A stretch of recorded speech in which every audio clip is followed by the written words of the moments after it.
ఉద్దేశపూర్వకంగానే నా phone call record చేసిర్రు పొన్నం ప్రభాకర్. ప్రతిపక్ష ఎమ్మెల్యేకు పంపిన తహసీల్దార్ చర్యలు తీసుకోవాలని చీఫ్ సెక్రటరీకి ఫిర్యాదు చేసిన. లోక్సభ ఎన్నికల్లో బీజేపీ కాంగ్రెస్ మధ్యనే పోటీ ఉంటుంది. చిట్ చాట్లో మంత్రి పొన్నం ప్రభాకర్. సోషల్ మీడియాలో వైరల్గా మారిన ఫోన్ కాల్ ఆడియోపై మంత్రి పొన్నం ప్రభాకర్ స్పందించారు. మీడియా చిట్ చాట్లో బుధవారం మాట్లాడిన ఆయన ఉద్దేశపూర్వకంగానే తన ఫోన్ కాల్ను తహసీల్దార్ రికార్డు చేసి ప్రతిపక్ష పార్టీ ఎమ్మెల్యేకు పంపించారని ఆరోపించారు. బాధ్యులపై చర్యలు తీసుకోవాలని సిఎస్ శాంతికుమారికి ఫిర్యాదు చేసినట్లు వివరించారు. లోక్సభ ఎన్నికల్లో బీజేపీ కాంగ్రెస్ మధ్యనే ప్రధాన పోటీ ఉంటుందని తెలిపారు.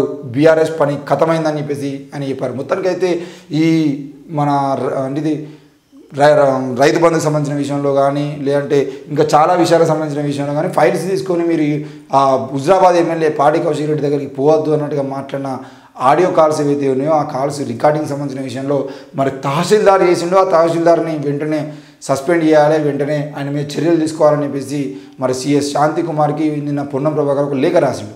అయితే ఇక్కడ విషయం ఏంటి అని అంటే ఈరోజు హుజరాబాద్ నియోజకవర్గంలో కానీ అటు కరీంనగర్లో కానీ పూర్తి స్థాయిలో కరీంనగర్ లోక్సభ ఎన్నికల్లో పోటీకి పొన్నం ప్రభాకర్ పెట్టినటువంటి అభ్యర్థి నిలబడుతున్న క్రమంలో ఈరోజు అక్కడ దుద్దిల శ్రీధర్ బాబుకు పొన్నం ప్రభాకర్ పడకపోవడం, ఇటు హుజరాబాద్ నియోజకవర్గంలో పాడి కౌశిక్ రెడ్డి ఉండటము, ఇంకో నియోజకవర్గంలో పోతే ఇంకో నియోజకవర్గంలో బీఆర్ఎస్ అభ్యర్థులే ఉండడం, ఇవి కొద్దిగా కాంగ్రెస్ పార్టీకి సంబంధించిన విషయంలో పొన్నం ప్రభాకర్ని ఇరుకాటంలో పెట్టేటువంటి ప్రయత్నం చేస్తున్నారు. చుట్టుపక్కల దాదాపుగా హుస్నాబాద్ నియోజకవర్గం తప్ప మిగతా అన్ని నియోజకవర్గాల్లో కూడా పొన్నం ప్రభాకర్కి సరైన మద్దతు లేకుండా ఒంటరిగా పోరాటం చేయాల్సిన పరిస్థితి ఈరోజు కరీంనగర్ నియోజకవర్గంలో ఆయనకు పడింది. మరి ఏ రకంగా ఆయన బయటపడతాడు? ఇట్లా కాల్ రికార్డింగ్ నేను మొదటి నుండి చెప్తున్నట్టుగానే రాష్ట్రంలో ఉన్నటువంటి ధరణి పోర్టల్ సంబంధించిన విషయంలో ధరణి పోర్టల్లో మార్పులు చేర్పులు ధరణి పోర్టల్లో ఎక్కడైతే మిస్టేక్లు ఉన్నాయో వాటికి సంబంధించిన విషయంలో కాంగ్రెస్ పార్టీ వాటన్నిటిని ఫ్యాక్టిఫైన్ చేసేటువంటి ప్రయత్నం మనం చేసినప్పుడు కూడా లక్షలాది పెండింగ్లో ఉన్నటువంటి కేసుని వాళ్ళు సాల్వ్ చేస్తున్న క్రమంలో చాలామంది ఎంఆర్ఓలు చాలామంది తహసీల్దారులు ఆ విషయంలో పూర్తి స్థాయిలో న్యాయం చేయలేదని చెప్పేసి పూర్తి స్థాయిలో వాటిని ఎంక్వైరీ చేయలేదని చెప్పేసి మనం చూసినాం. అయితే ఈ విషయం ఎందుకు మనం ఆలోచించాలి అంటే కాంగ్రెస్ పార్టీకి సంబంధించినటువంటి ఈ ధరణి పోర్టల్ని సంబంధించిన విషయంలో కేసులు ఏవైతే ఉన్నాయో వాటన్నిటిలో కూడా కావాలని ఎంఆర్ఓలు కొంతమంది వాటిని పెండింగ్ పెట్టిరు, అవి కావట్లేదు, ఫైల్స్ కావట్లేదు అని చెప్పేసి ఎందుకు పెండింగ్ పెట్టారంటే తహసీల్దారులు చాలామంది ఇప్పటికీ బీఆర్ఎస్ పార్టీ వాళ్ళతో టచ్లో ఉన్నారు.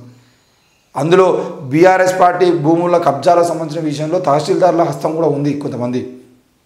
కాబట్టి వాళ్ళు ఆ భూములన్నింటినీ మళ్ళీ తిరిగి రిజిస్ట్రేషన్లు చేసి లేదంటే ఈ ప్రభుత్వ భూములకు సంబంధించిన కబ్జాలు చేసిన విషయంలో ఆ భూముల్ని తిరిగి ప్రభుత్వం చేజిక్కించుకున్న ప్రయత్నాలు చేసినప్పుడు వీళ్ళు లంచం తీసుకున్నారు కాబట్టి వీళ్ళ పేరు బయటపడతాయన్న కోణంలో కూడా వాళ్ళు కావాలని కేసుని పెండింగ్లో పెడుతున్నారు. తహసీల్దారులు చాలామంది ఇప్పటికీ 10 ఏళ్ల పాలనలో బీఆర్ఎస్ నాయకులతో మంచి సంబంధాలు ఏర్పరచుకోవడం వల్ల ఇసుక దందా మొదలైన విషయంలో కానీ లేదంటే మట్టి దందాకు సంబంధించిన విషయంలో కానీ గ్రానైట్ దందాకు సంబంధించిన విషయంలో కానీ ఇట్లా ఏ దందాకు సంబంధించిన విషయంలో అయినా కూడా ఆ ఎంఆర్ఓ పూర్తి స్థాయిలో ఆ తహసీల్దారులు ఎవరైతే వాళ్ళందరూ కూడా బీఆర్ఎస్ నాయకులకు దగ్గర సంబంధాలు ఉన్నాయి కాబట్టి ఈరోజు వాళ్ళు ఇప్పటికీ వాళ్ళకి తగ్గట్టుగానే పనిచేస్తున్నారు.